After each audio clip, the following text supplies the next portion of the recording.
اللحمة التريبيانكو وجمال عرق اللحمة التريبيانكو. كده قطعنا عرق التريبيانكو، هنضيف الصوص الرايق عليه، الصوص الجريفي زي ما انتم شايفين كده معانا.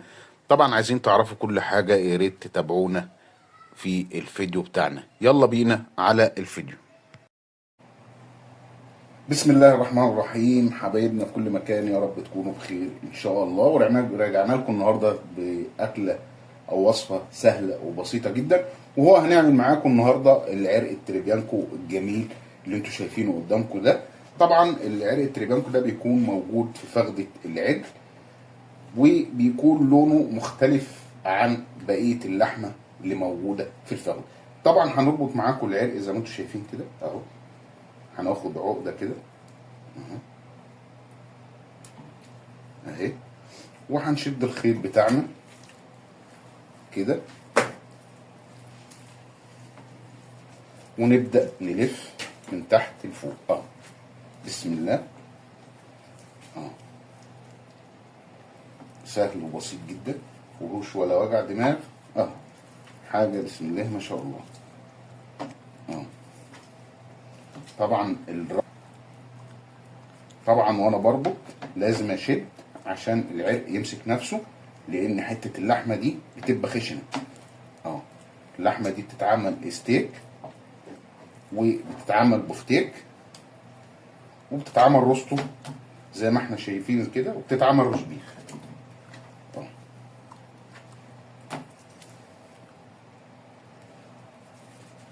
العقده اللي انا عملتها او حته الفتله اللي انا عملتها في الاخر بربط فيها العرق اه كده. العرق بتاعنا زي ما انتم شايفين حاجه بسم الله ما شاء الله.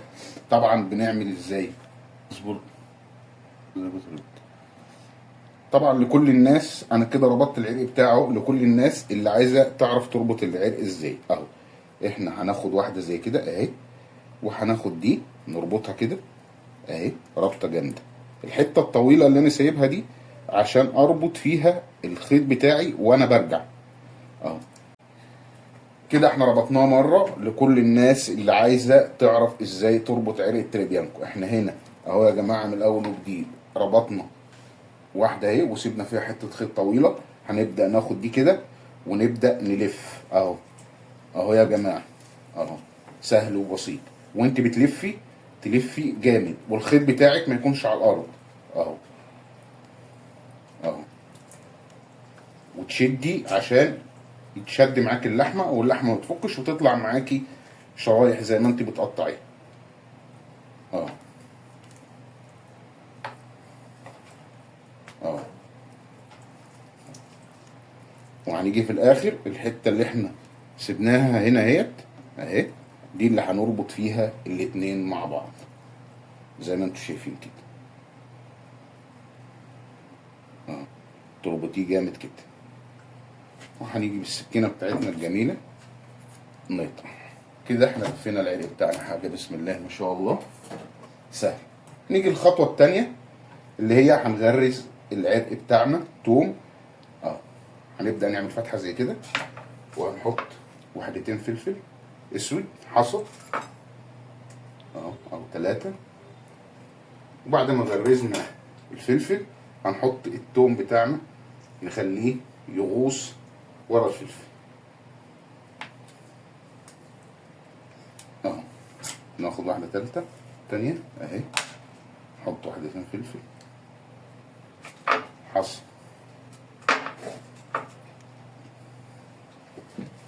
ونحط التوم. هناخد من الجنبين نعمل واحده تانيه. السكينه لازم تكون حاميه عشان تمشي معاكي مع اللحمه ما تنسكش معاكي اهو. ونحط فص التوم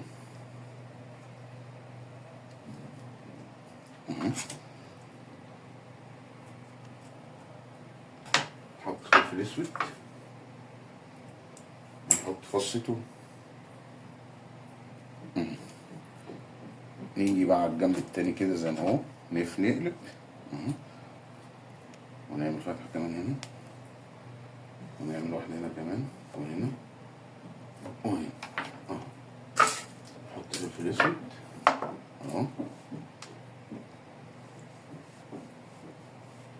بيدي تيست فيه اللحمه دي.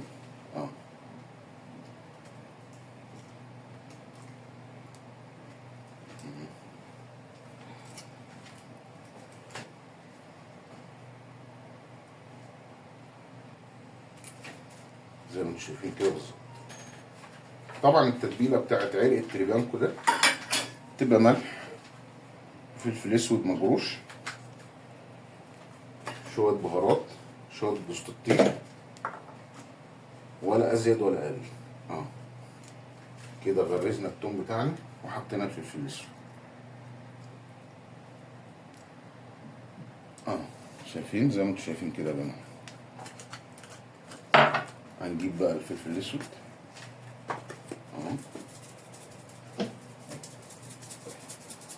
بهر العرق كله ملح وفلفل اسود، شويه بهارات، سنه جوز الطيب لو فيه. كل بقى مستردة ومش مستردة والقصص دي لا. زي ما انتم شايفين كده بالظبط. نجيب بقى البهارات بتاعتنا، سنة حبهان اهي، حبهان مطحون بيدي تيست عالي قوي. طبعا لو في روزماري فريش ماشي. شوية بهارات مشكلة اهو. لازم نغرق العرق بتاعنا زي ما انتم شايفين كده. البهارات المشكلة دي فيها روزماري مطحون وفيها ورق لورا مطحون، كل حاجة. كده خلصنا. سنة كزبرة اهي،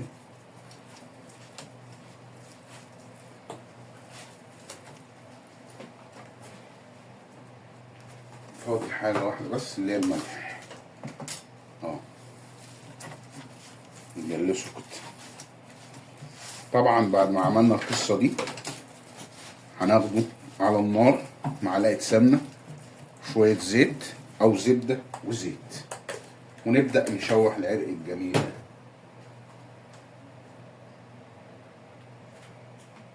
ده. محترمة اهيت. دي اللي هنشوح فيها عرق التريبيانكو، هنديله صدمة بمعنى أصح يعني عشان نقفل الأنسجة بتاعته. نحط شوية زيت،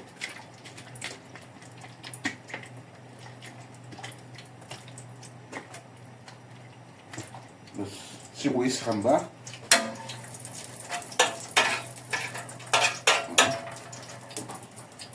سيبه يسخن جامد عشان ما يجيبش عرق التريبيانكو بتاعنا، ما يجيبش ايه، ما يجيبش ميه. احنا مش عايزينه يجيب ميه، احنا عايزينه يتصدم، نقفل المسام بتاعته كلها.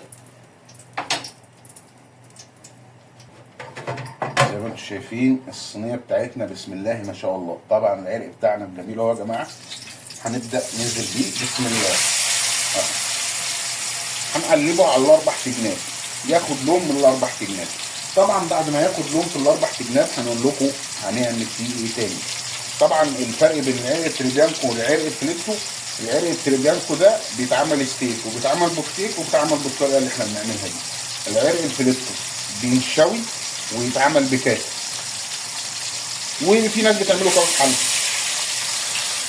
اللحمه دي خشنه واللحمه الثانيه بتبقى ناعمه.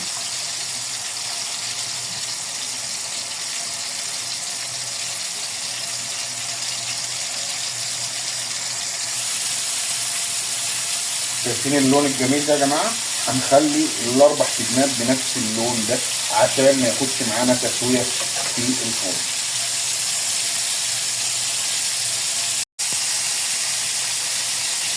طبعا احنا ادينا الجنب زي ما انتم شايفين اللون الاحمر الرايق ده. نعمل الاربع تجناب زي ما قلت لكم، وبعد كده نحط الخضار بتاعنا في الجنب. شايفين اللون؟ احنا عايزين اللون ده.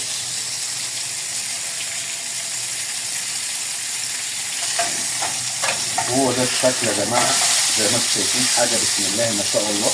شايفين عشان حطينا شويه زيت مع السمنه مفيش اي حاجه غيرت. طبعا بقى هنحط الجزر والبصل والثوم، فصين توم كمان اهما، وهنحط ورق اللورا اهو، ورق اللورا اهو، وحبهان، سنة مستكة، وفلفل حصى. هنحط برضو شويه توابل مع الحاجات دي، شويه بهارات مشكله اهو، سنة حبهان عشان الخضار اللي احنا حطيناه بس، شويه ملح. يا عندك شوربه لحمه ماشي، ما عندكيش شوربه لحمه هناخد ميه سخنه بكيرنا. بسم الله لحد نص العرق بالظبط.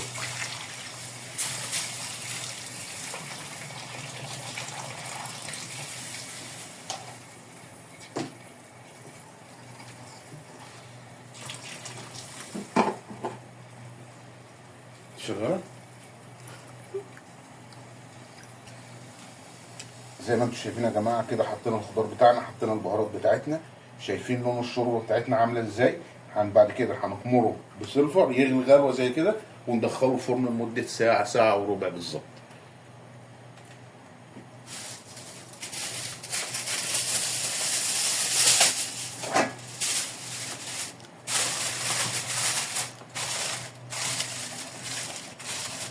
يغلي غلوه هنا كده، غلوه هنا محترمه، وبعد كده ندخله الفرن لمده ساعه وربع. وبعد كده هنوريكم ازاي نعمل الصوص بتاعنا، ونقطع العرق تريجانكو مع بعض ونحطه في الصوص، ونوريكم طريقه التقديم بتاعته عامله ازاي. زي ما انتم شايفين يا جماعه كده العرق التريبيانكو بتاعنا بعد ما طلع من الفرن حاجه بسم الله ما شاء الله اهوت. طبعا هناخده زي ما هو كده، مش هينفع يتقطع زي ما هو كده، كده هنحطه في التلاجة لمده ساعتين لحد ما يبرد خالص. طبعا زي ما انتم شايفين البهارات اللي نزلت منه والتوابل والحاجات دي كلها هناخدها ونعمل بيها الصوص الجريفي بتاع عرق التريبيانكو اللي هيتقدم معاه، او نحطه في العرق التريبيانكو. كده بعد احنا دلوقتي حطينا معلقه زبده ومعلقه زيت، هنعمل رو عشان نربط بيها الصوص بتاع عرق التريبيانكو اللي احنا ضربناه في الخلاط وصفيناه. حطينا معلقه دقيق واحده اهي، وهنبدأ نقلبها.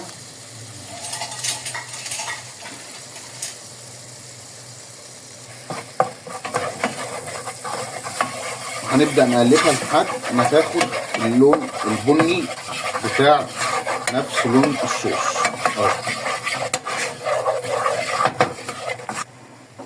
كده بعد الدقيق بتاعنا ما خد اللون، هنبدأ ننزل بالصوص اللي احنا صفيناه، حاجة بسم الله ما شاء الله اهو. شايفين الصوص عامل ازاي واللون بتاعه عامل ازاي اهو. هندوق الصوص بتاعنا وندوق الملح، لو لقيناه محتاج ملح هنزود ملح، مش محتاج ملح هو يغلي غلوه وخلاص. كده الصوص بتاعنا اصبح جاهز، صوص الجريفي الجميل الرايق ده. كده هنمسك بقى العرق الجميل ده، نبدا نقطعه بقى شرايح. طبعا لو حابين تاكلوه في سندوتشات هيبقى لحم، تقدم لحمه بارده، عايزين تقدموها مع الصوص اللي احنا عاملينه ده، صوص الجريفي الجميل ده، مفيش مشكله خالص. احنا دلوقتي قطعنا الخيط بتاعنا اهوت، اللحمه بتاعتنا مستويه، حاجه بسم الله ما شاء الله. زي ما انتم شايفين يا جماعه، اهم حاجه السكينه تكون حاميه. بسم الله اهو، شايفين اللحمه عامله ازاي، حاجه بسم الله ما شاء الله اهي اهو اهي. شايفين حته اللحمه؟ طبعا لو هيتعمل مرايه يبقى التقطيع ارفع من كده، انما لو هيتحط في صوص زي ما احنا هنحطه دلوقتي كده اهو، لازم القطعه تبقى محمله شويه اهو. ولو عايزين نرفع هنرفع برضه اهو. طبعا احنا عشان هو لسه ما بردش للاخر يعني اهو. شايفين القطعه، قطعه اللحمه حاجه بسم الله ما شاء الله، والريحه مش عايز اقول لكم اهو.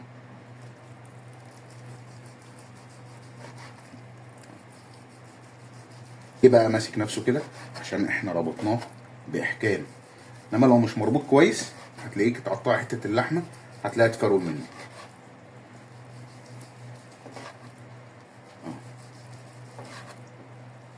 يقول لك بقى سيبه يوم كامل وسيبه يومين كاملين في التلاجة. كده قطعنا العرق بتاعنا حاجة بسم الله ما شاء الله. نجيب السرفيز الرايق ونبدأ ايه نرص بقى. بسم الله. حاجة بسم الله ما شاء الله. اللهم صل على النبي. طبعا بقى عايزين نحط بقى شوية رز في النص، عايزين نحط الصوص بتاعنا في النص. ممكن ننزل برضو شوية لحمة في الصوص اهو.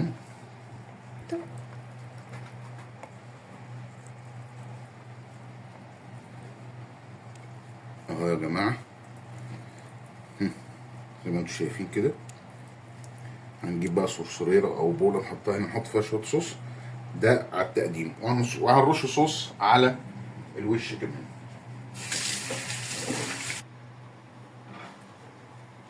زي ما انتم شايفين يا جماعة الصوص بتاعنا اهو حاجة بسم الله ما شاء الله. هناخد بقى الصوص الجميل كده ونبدأ ننزل كده اهو.